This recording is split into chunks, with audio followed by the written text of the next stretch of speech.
Namaste, Jai Jinendra. I hope you all are safe during this coronavirus pandemic and you're taking necessary precautions to keep yourself safe. कोविड-19 ने हमें सिर्फ physically नहीं बल्कि mentally भी बहुत परेशान किया है. बिकॉज ऑफ दिस लॉकडाउन काफी सारे लोग स्ट्रेस में, डिप्रेशन में हो गए. बहुत से लोगों ने इस लॉकडाउन टाइम को बहुत अच्छे से यूटिलाइज किया, अपने फैमिली के साथ बहुत अच्छा क्वालिटी टाइम स्पेंड किया और अपने क्रिएटिविटी को बाहर निकाला.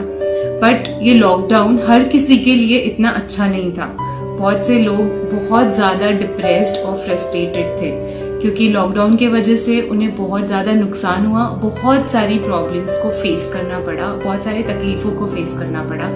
कहीं ना कहीं अब हम सबके दिमाग में बहुत सारे क्वेश्चंस हैं जो हमें भी फ्रस्ट्रेट कर रहे हैं और परेशान कर रहे हैं. जैसे कि इकोनॉमी का क्या होगा, हमारे बच्चों के एजुकेशन का क्या होगा, स्कूल्स खुलेंगे या नहीं खुलेंगे, और अगर खुलेंगे तो हमें बच्चों को स्कूल भेजना चाहिए या नहीं चाहिए, कोविड-19 कब खत्म होगा, इसके लिए हमें क्या करना चाहिए. ऐसे बहुत सारे सवाल है जो हम सबके दिमाग में चल रहे हैं और हमें परेशान कर रहे हैं. In this video today we will discuss few points, few tips where we can take care of our health, our mental health and keep ourselves safe and happy.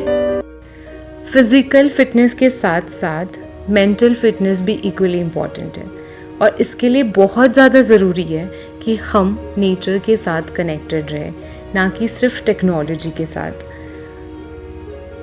हम मेडिटेशन कर सकते हैं.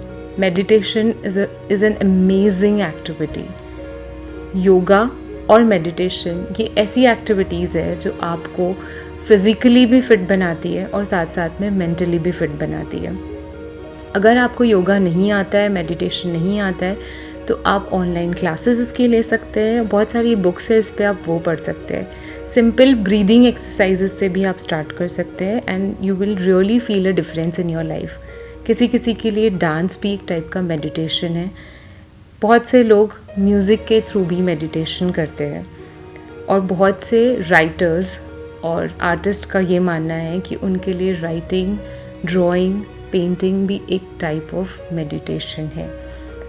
Meditation gives you lot of energy, positive energy, and it creates happiness among your family. So please involve in this. Second thing जो हमको परेशान कर रही है वो ये है कि स्कूल्स का क्या होगा, स्कूल्स खुलेंगे या नहीं खुलेंगे, और हमारे बच्चों के एजुकेशन का क्या होगा. अगर स्कूल्स नहीं खुलेंगे तो हम उन्हें कैसे पढ़ाएंगे. So let me clarify this first. Education is not just about going to school and reading textbooks. Education is a process of learning. And that learning process can happen anywhere. अगर बच्चे घर पे ही कोई भी अच्छी सी बुक पढ़ रहे हैं तो वो एजुकेट हो रहे हैं. अगर वो कुछ लिख रहे हैं, कुछ ड्रॉ कर रहे हैं, पेंट कर रहे हैं तो वो एजुकेट हो रहे हैं. अगर वो अपने आप को गार्डनिंग जैसी एक्टिविटी में इन्वॉल्व रख रहे हैं जहाँ पे वो प्लांट्स कैसे लगाना, उनकी केयर कैसे करना, अपने गार्डन की देखभाल कैसे करना, अगर ये सारी चीज़ें सीख रहे हैं तो भी वो एजुकेट हो रहे हैं.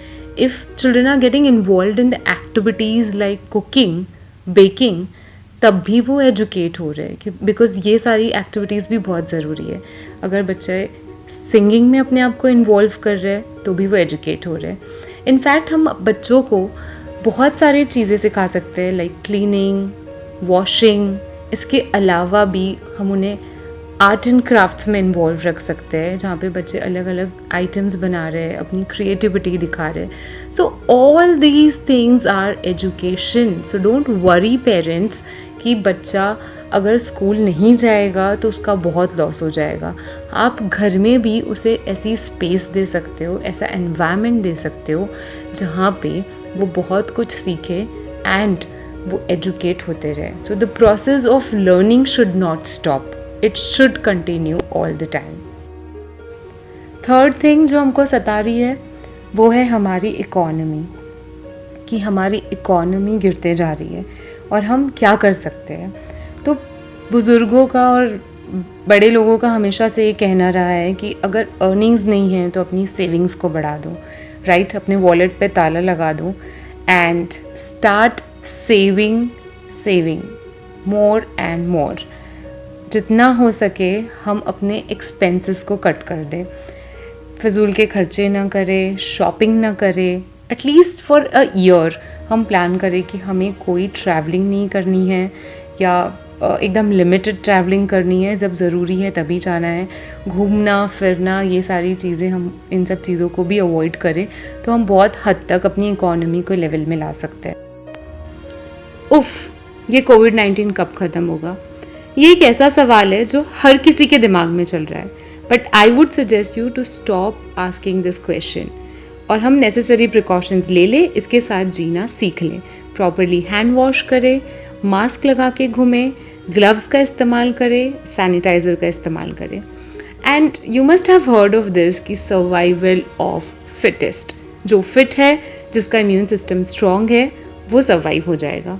सो इसीलिए हमारे लिए बहुत ज़रूरी हो चुका है कि हम अपना ध्यान रखें, अपने घर वालों का ध्यान रखें, और इसके लिए हम जंक फूड जैसी चीज़ों को कम्प्लीटली अवॉइड करें। तला फला ऐसा खाना जो हमें बीमार करे या हमें ससेप्टेबल बनाए इन्फेक्शन के लिए, तो ऐसे सारे फूड को हम अवॉइड करें। बाहर खाना अवॉइड करें, घर का हेल्दी खाना खाएं, और बेसिक जो फूड है, दाल चावल रोटी सब्जी, सैलड, स्प्राउट्स, सूप, ये सारी चीज़ें हम खाएं और अपने आप को हेल्दी बनाएं। बिकॉज़ एक हेल्दी डाइट जब हम लेंगे तभी हम किसी भी बीमारी से लड़ पाएंगे। और बहुत सी चीज़ें जो हमारे इम्यून सिस्टम को स्ट्रॉन्ग बनाती हैं, जैसे कि तुलसी के पत्ते, ड्राई फ्रूट्स हमारी डाइट में हमें इंक्लूड करना चाहिए, because it's really very good to have dry fruits and it's actually very healthy. अखरोट, जो कि ओमेगा 3 फैटी एसिड्स का एक ही सोर्स है। देन रेजन्स, जिसे हम मनुक्का भी कहते हैं, even that is really good and it will help you to fight against cold and cough. So let us join our hands together, support each other, help each other, love each other, care for each other, क्योंकि इंसानियत इंसानों से ही तो expect की जा सकती है, और किसी से कैसे करेंगे भला। Take care of yourself and take care of others, and let us save the earth, save the globe. Thank you for watching this video. Please like, subscribe and share.